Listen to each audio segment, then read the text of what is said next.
Hello friends, welcome back to my channel economics with Deepti. आज की class में मैं आपके साथ डिस्कस करूंगी monetary policy and its objective. I hope आप लोगों ने कल की क्लास देखी होगी फिस्कल पॉलिसी पे। नहीं देखी तो उसका लिंक आपको मेरे Telegram group economics with Deepti पे मिलेगा, जाकर आप वो क्लास भी जरूर देखिए। अब टॉपिक स्टार्ट करते हैं मॉनेटरी पॉलिसी। जैसे हमने देखा था फिस्कल पॉलिसी कौन परस्यू करता है, इट्स द गवर्नमेंट। लाइकवाइज जब आप मॉनेटरी पॉलिसी की बात करोगे तो कौन करता है ये, it's the reserve Bank of India, जो आपके हमारी इकोनॉमी के अंदर मॉनेटरी पॉलिसी को परस्यू करते हैं to achieve certain economic objectives. अगर हम मॉनेटरी पॉलिसी इन जनरल बात करें तो यहाँ पे रिजर्व बैंक ऑफ इंडिया क्या है, सेंट्रल बैंक है इंडिया का। तो किसी भी कंट्री में अगर हम मॉनेटरी पॉलिसी के बारे में बात करेंगे तो वहां पे instead of reserve Bank of India हम क्या लिखेंगे, central bank of that country. अब यहाँ पे इकोनॉमिक ऑब्जेक्टिव्स क्या है, इकोनॉमिक ऑब्जेक्टिव सेम रहेंगे आपके जो फिस्कल पॉलिसी में रहते हैं। अगर हम फर्स्ट ऑब्जेक्टिव के बारे में बात करें, it's the price stability. Economy में हम ना ही ज्यादा इन्फ्लेशन चाहते हैं, ना ही हम चाहते हैं डिफ्लेशन इकोनॉमी के अंदर हो। अगर इन्फ्लेशन या डिफ्लेशन का सिनेरियो हमें इकोनॉमी में देखने को मिलता है तो reserve Bank of India through it's monetary policy intervene करेंगे सो दैट ये जो सिचुएशन है इकोनॉमी में इन्फ्लेशन या डिफ्लेशन की उसको करेक्ट किया जाए। बट इसका कहने का मतलब ये बिल्कुल भी नहीं है कि इकोनॉमी में इन्फ्लेशन नहीं होना चाहिए। एक फिजिबल रेंज बताई जाती है जिसमें इन्फ्लेशन होना गुड होता है इकोनॉमी के लिए। वो क्या रेंज है, 4 ± 2%। ठीक है, रेंज आपको पता होना चाहिए कि एक्चुअली जो डिजायर की जाती है दैट इज 4, लेकिन जरूरी तो नहीं है आपके इन्फ्लेशन 4 पे ही स्टिक हो। तो यहाँ पे रेंज दी गई है 4 से 2 कम हो सकती है या 4 से 2 ज्यादा हो सकती है। तो basically this is the range. लेकिन कभी भी आप इसको 2 to 6% नहीं बोलेंगे, आप इसको कैसे बताएंगे, 4 ± 2%। तो it is the feasible range जो बताई जाती है इकोनॉमी के अंदर इतने इन्फ्लेशन होना इकोनॉमी में अच्छा होता है। ये क्यों है, अभी जब प्राइस स्टेबिलिटी और इकोनॉमिक ग्रोथ ये दोनों ऑब्जेक्टिव्स हम पढ़ लेंगे, मैं वापस इस पे आऊंगी सो दैट आपको समझ आए कि थोड़ा इन्फ्लेशन होना इकोनॉमी के लिए अच्छा क्यों है। तो प्राइस स्टेबिलिटी में हम क्या देखेंगे, इन्फ्लेशन या डिफ्लेशन अगर होता है तो रिजर्व बैंक ऑफ इंडिया आकर उसको करेक्ट करता है। अब आपको पता है कि जब हम लोगों ने क्या पढ़ा था, फिस्कल पॉलिसी पढ़ा था, इन्फ्लेशनरी गैप पढ़ा था, दोनों जगहों पे मैंने आपको बताया था इन्फ्लेशन क्यों हो रही है इकोनॉमी में। डायग्राम याद है, इन्फ्लेशन इसलिए होती है बिकॉज इकोनॉमी में हमें क्या देखने को मिल रहा है, हमें देखने को मिल रहा है एग्रीगेट डिमांड जो है वो इकोनॉमी में बढ़ रही है। लेट्स से हमारी जो पहले एग्रीगेट डिमांड है इकोनॉमी में वो कितनी थी, AD1। और जब हमारी इकोनॉमी के अंदर AD1 एग्रीगेट डिमांड थी उस समय हमारी इकोनॉमी में YF फुल एम्प्लॉयमेंट लेवल है। तो जितने भी रिसोर्सेज उस समय हमारी इकोनॉमी में थे वो सारे फुल्ली यूटिलाइज है, कहाँ पे, YF लेवल ऑफ आउटपुट पे। इसका मतलब इसके बियॉन्ड अगर एग्रीगेट डिमांड इकोनॉमी में बढ़ेगा तो क्या आने वाला है, इकोनॉमी में इन्फ्लेशनरी गैप आएगा, इन्फ्लेशन की सिचुएशन आएगी। और कौन सी इन्फ्लेशन है ये, it is demand pull inflation. तो लेट्स से आपकी एग्रीगेट डिमांड इंक्रीज होके कहाँ पे हो गई, AD1 से AD2। और अब आप देख पा रहे होंगे हमारा जो इक्विलिब्रियम लेवल ऑफ आउटपुट है दैट इज Y1, और Y1 is clearly greater than YF। तो Y1 जब ग्रेटर देन होता है YF से हमें क्या पता चलता है, हमें पता चल रहा है इन्फ्लेशन है इकोनॉमी में, there is inflationary gap in the economy. Clear, ये हम लोगों ने पहले भी देखा है। तो जब हमारा इकोनॉमी के अंदर इन्फ्लेशनरी गैप है तो यहाँ पे इसी इन्फ्लेशन को करेक्ट करना है। इस इन्फ्लेशन को करेक्ट करने का मतलब क्या है, हमें इकोनॉमी में एग्रीगेट डिमांड को कम करना है। तो मतलब हमें AD2 से AD1 पे आना है वापस। ठीक है, हमें यहाँ से वापस इस कर्व में मूव करना है।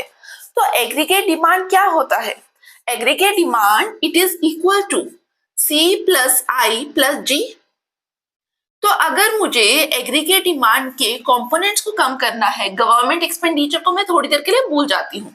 ठीक है, मैं C और I को टारगेट अगर करूं तो यहाँ पे मुझे क्या करना पड़ेगा, कंजप्शन को कम करने के लिए मुझे यहाँ पे जो मेरे पीपल हैं उनके डिस्पोजेबल इनकम को कम करना पड़ेगा, ठीक है। तो डिस्पोजेबल इनकम अगर कम हो जाती है, परचेजिंग पावर कम हो जाती है, तो मैं अल्टीमेटली एग्रीगेट डिमांड को कम कर सकती हूँ।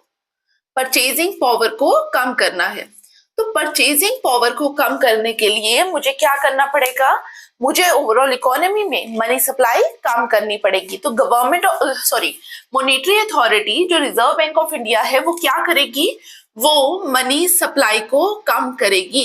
तो इन्फ्लेशन को टारगेट करने के लिए यहाँ पे क्या हुआ, मनी सप्लाई को कम किया गया, ठीक है। पहला तो मैंने आपको बता दिया, मनी सप्लाई को कम किया गया।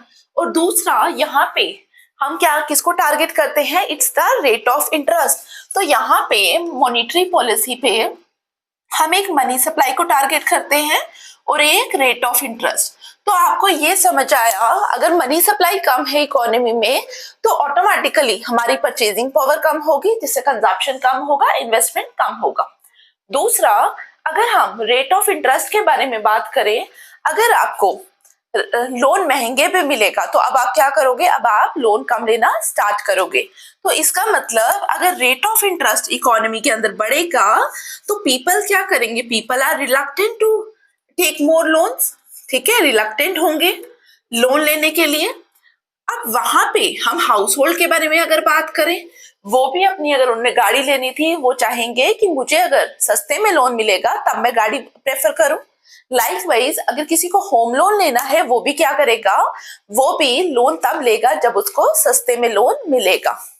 उसी तरीके से अगर हम प्राइवेट इन्वेस्टर के बारे में बात करें तो वो भी क्या करेगा, वो भी कम लोन लेगा। इसका मतलब रेट ऑफ इंटरेस्ट अगर बढ़ेगा तो आपका इन्वेस्टमेंट कम होगा, और इसीलिए हम क्या देखेंगे, एक इनवर्स रिलेशनशिप है between the rate of interest and the level of investment in the economy. तो इसका मतलब मनी सप्लाई कम होगी और रेट ऑफ इंटरेस्ट अगर इकोनॉमी में बढ़ेगा तो क्या होगा, एग्रीगेट डिमांड कम होगा। एग्रीगेट डिमांड कम होने का मतलब है हम AD2 कर्व से वापस शिफ्ट होकर आएंगे AD1 कर्व में, और हमारा इकोनॉमी के अंदर इन्फ्लेशन जो है वो कम होगा। आई होप आपको ये क्लियर हुआ।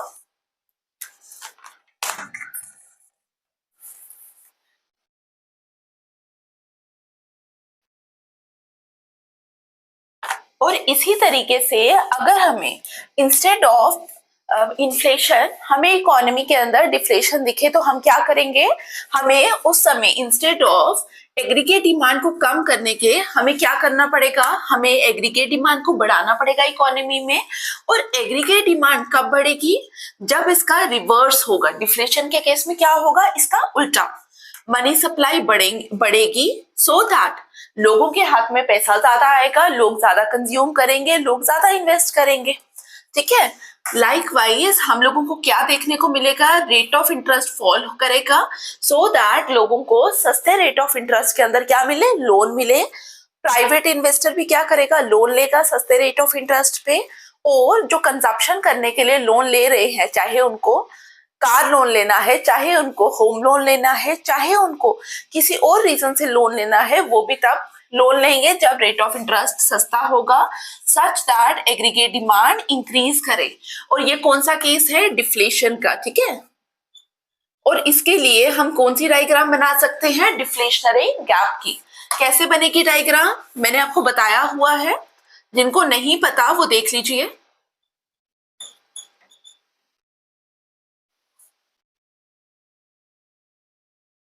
ठीक है, हमने क्या देखा, एग्रीगेट डिमांड हमारी AD1 पे है और हमें क्या करना है, एग्रीगेट डिमांड को बढ़ाना है, ठीक है। एग्रीगेट डिमांड को बढ़ाना है, इसका मतलब डिफ्लेशन के टाइम हम Y1 पे हैं, और अगर हमारा समहाउ एग्रीगेट डिमांड बढ़ेगा तो हम लोग कहाँ पे आ जाएंगे, AD2 पे आ जाएंगे। और इस तरीके से हम डिफ्लेशनरी गैप को टारगेट करते हैं। तो पहला पॉइंट क्लियर हुआ, प्राइस स्टेबिलिटी वाला, ठीक है। ये हमारा कौन सा पॉइंट था, प्राइस स्टेबिलिटी।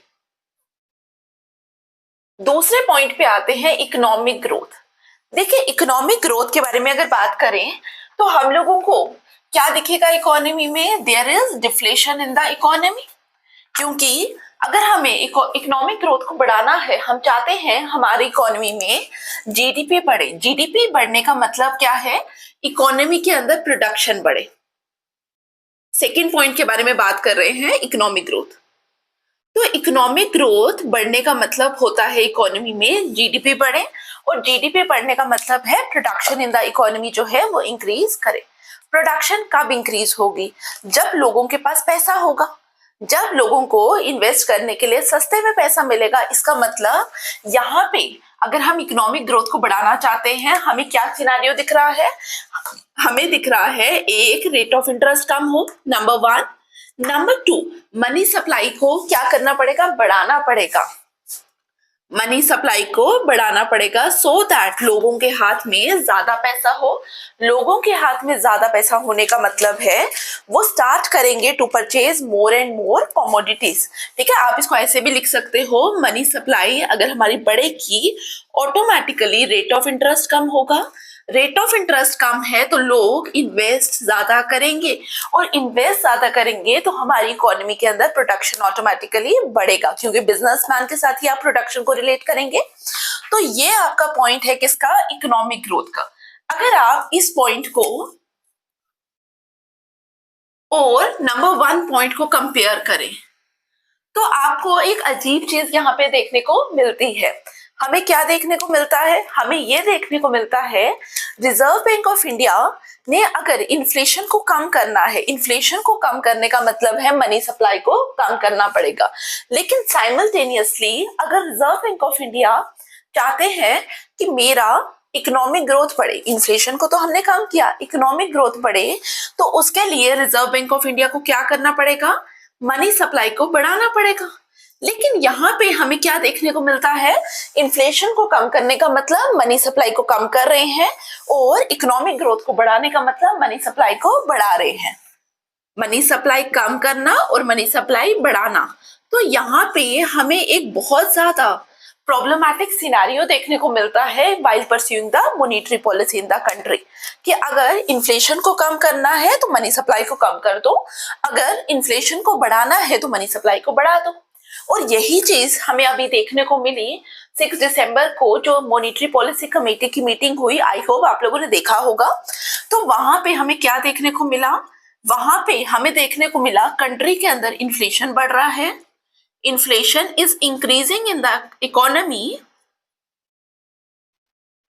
और इकोनॉमिक ग्रोथ क्या हो रही है? इकोनॉमी की कम हो रही है, इकोनॉमिक ग्रोथ कम हो रही है। तो यहाँ पे एक क्वेश्चन आता है कि क्या करना चाहिए? मनी सप्लाई को कम करना चाहिए या मनी सप्लाई को बढ़ाना चाहिए? तो यही वहां पे हमें प्रॉब्लम देखने को मिली, और जो इसका सॉल्यूशन है, जो रिजर्व बैंक ऑफ इंडिया ने बताया कि क्या किया उन्होंने एमपीसी कमेटी में, जो भी डिसाइड हुआ वो हम नेक्स्ट लेक्चर में देखेंगे, जब मैं आपके साथ यहाँ पे सीआरआर, रेपो रेट वो सब डिस्कस करूंगी। ठीक है, तो यहाँ पे ये प्रॉब्लम हमें देखने को मिली। क्लियर?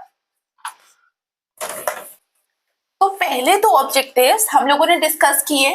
अब थर्ड ऑब्जेक्टिव में आते हैं। तीसरा ऑब्जेक्टिव क्या है हमारा? Exchange rate stability. Exchange rate stability के बारे में बात करें तो यहाँ पे हम अपनी होम करेंसी और फॉरेन करेंसी के बारे में बात कर रहे हैं। लेट्स से अगर हम यूएस डॉलर के बारे में बात कर रहे हैं, अभी अगर एक्सचेंज रेट के बारे में बात करें, इट्स नियर अबाउट 84 रुपीज। तो इस समय लेट अस अज्यूम कि 1 यूएस डॉलर कितने का है? 84 रुपीज का। इसका मतलब एक्सचेंज रेट क्या है इस समय? 1 यूएस डॉलर इज टू 84 रुपी। तो हम लोगों को कई बार क्या देखने को मिलता है कि एक्सचेंज रेट जो है वो इनस्टेबल है, अनस्टेबल है। तो अनस्टेबल एक्सचेंज रेट को करेक्ट करने के लिए इट्स द रिजर्व बैंक जो इंटरवीन करते हैं। समझते हैं कैसे? अगर रिजर्व बैंक ऑफ इंडिया चाहते हैं ये एक्सचेंज रेट कम हो जाए, कम होके कहाँ पे आ जाए? 1 US dollar is equal to 80 rupees आ जाए। तो इसका मतलब यहाँ पे क्या करना पड़ेगा? यहाँ पे रिजर्व बैंक ऑफ इंडिया को इंटरवेंशन करनी पड़ेगी। तो यहाँ पे मैं यहाँ लिख रही हूँ रुपी पर US dollar, that is the foreign exchange rate. इसकी जगह मैं क्या लिख सकती थी? Foreign exchange rate. और यहाँ पे एक्स एक्सिस पे हम क्या लिखते हैं, एक्स एक्सिस पे हम लिखते हैं नंबर ऑफ यूएस डॉलर या quantity of the foreign exchange, और फॉरेन एक्सचेंज इस केस में क्या है, US dollar, number of US dollar. तो हम लोग सिंपली डिमांड और सप्लाई लेंगे। किसकी demand, demand for US dollar और supply for US dollar.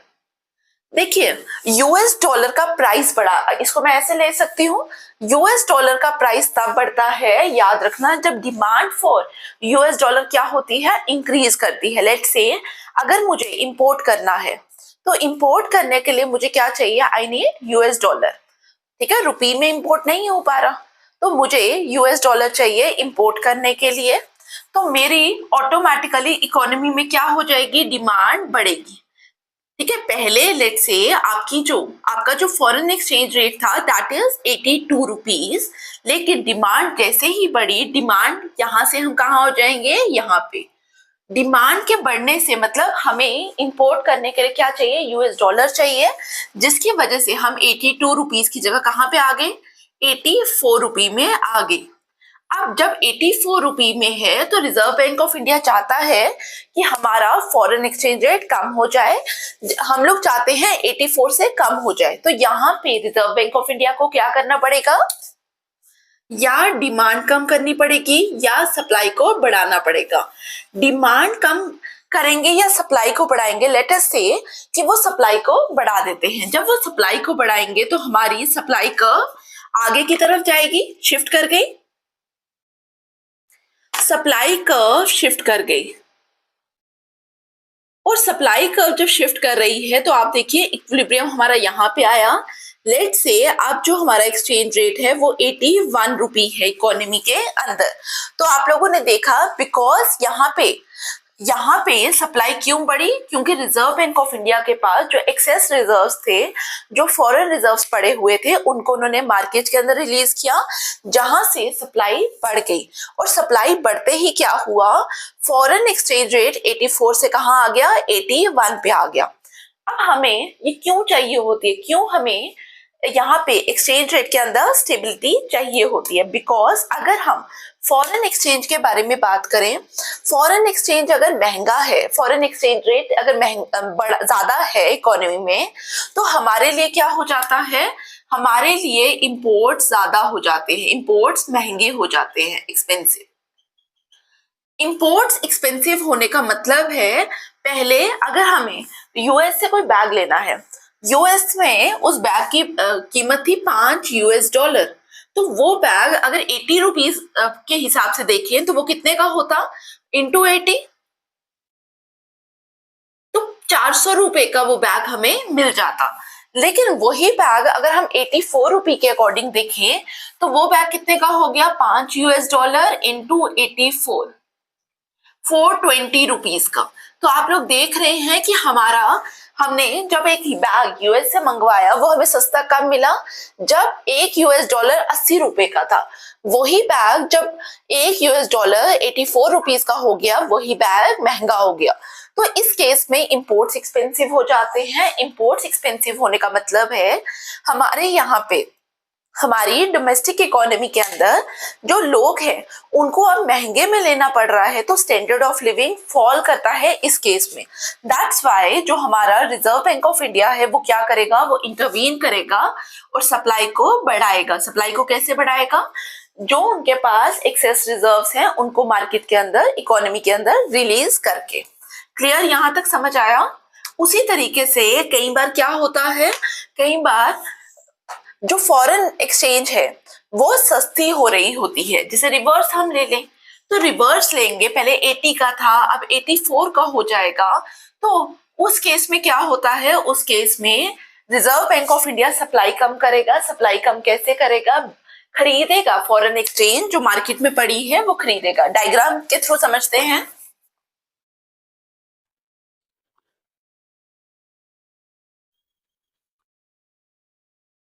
This is the demand curve, this is the supply curve.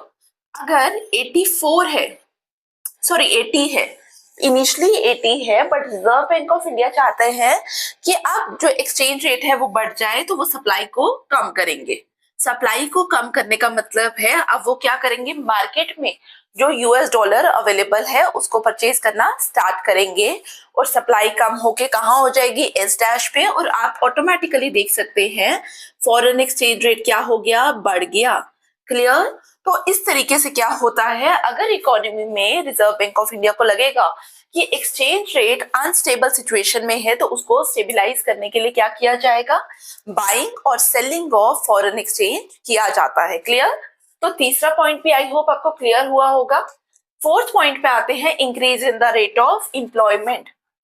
Increase in the rate of employment को अगर हम देखें तो हम लोगों को यहाँ पे क्या देखने को मिलेगा कि इंडस्ट्रीज जो है आपकी, जो फैक्ट्रीज है वहां पे प्रोडक्शन इंक्रीज होना चाहिए, क्योंकि अगर प्रोडक्शन वहां पे इंक्रीज होगा तभी लोगों को ज्यादा से ज्यादा काम मिलेगा, तभी एम्प्लॉयमेंट बढ़ेगा। और प्रोडक्शन इंक्रीज होना हमने कहाँ पे देखा था, हमने देखा था कि हमारा इकोनॉमिक ग्रोथ पे अगर जीडीपी बढ़ेगा तो उसी को तो हम बोलते हैं इकोनॉमी में प्रोडक्शन का इंक्रीज होना। तो यहाँ पे अगर हमारा प्रोडक्शन इंक्रीज करेगा जिसकी वजह से एम्प्लॉयमेंट इंक्रीज करेगा, और हमने कैसे क्या देखा था, जीडीपी अगर इंक्रीज करना है तो उस समय मनी सप्लाई इंक्रीज होनी चाहिए। मनी सप्लाई इंक्रीज होने का मतलब है रेट ऑफ इंटरेस्ट कम होना चाहिए, जिसकी वजह से एग्रीगेट डिमांड इंक्रीज होगी। और एग्रीगेट डिमांड इंक्रीज होगी तो इसका मतलब यहाँ पे जब लोग डिमांड करेंगे तो उसके लिए भी क्या होगा, उसके लिए वापस से प्रोडक्शन इंक्रीज होगा। ठीक है, तो प्रोडक्शन इंक्रीज होगा। प्रोडक्शन इंक्रीज होने का मतलब है एम्प्लॉयमेंट इंक्रीज हो रहा है इकोनॉमी में। Now coming to the last point, that is the improvement in the standard of living. Improvement in the standard of living के बारे में अगर बात करें तो इसका मतलब जो पुअर सेक्शन है इकोनॉमी में उसको अपलिफ्ट करना। पुअर को अपलिफ्ट करने का मतलब है इनके लिए कुछ ऐसी पॉलिसीज आनी चाहिए जहां पे पुअर वल्नरेबल पीपल है सोसाइटी में, उन लोगों को क्या मिले, उन लोगों को इजी रेट्स में, उनको चीपर रेट्स में क्या मिले, लोन मिले। तो वल्नरेबल पीपल को चीपर रेट्स में क्या मिलने चाहिए, लोन्स। तो चीपर रेट्स में लोन मिलने के लिए यहाँ पे काफी सारी पॉलिसीज आती हैं by Reserve Bank of India, instruments use होते हैं।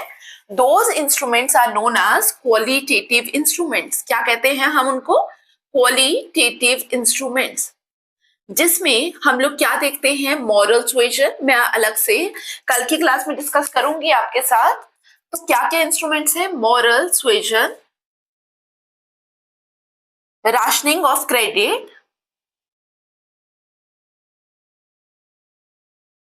जिसके थ्रू इन लोगों को चीपर रेट्स में और इजी लोन्स जो है reserve Bank of India available करवाते हैं। क्लियर, यहां तक समझ आया। तो ऑब्जेक्टिव्स हमने सारे डिस्कस किए। सबसे ज्यादा जो इंपॉर्टेंट ऑब्जेक्टिव्स है जब आप एग्जाम में कभी भी लिखे, फर्स्ट और सेकंड ऑब्जेक्टिव को इन डिटेल आपको डिस्कस करना है। और ट्राई करिए कि अगर आप डायग्राम बना सकते हैं तो डायग्राम के थ्रू एक्सप्लेन करिए। कौन सी डायग्राम है, इन्फ्लेशनरी गैप और deflationary gap depending upon the situation. Clear यहां तक।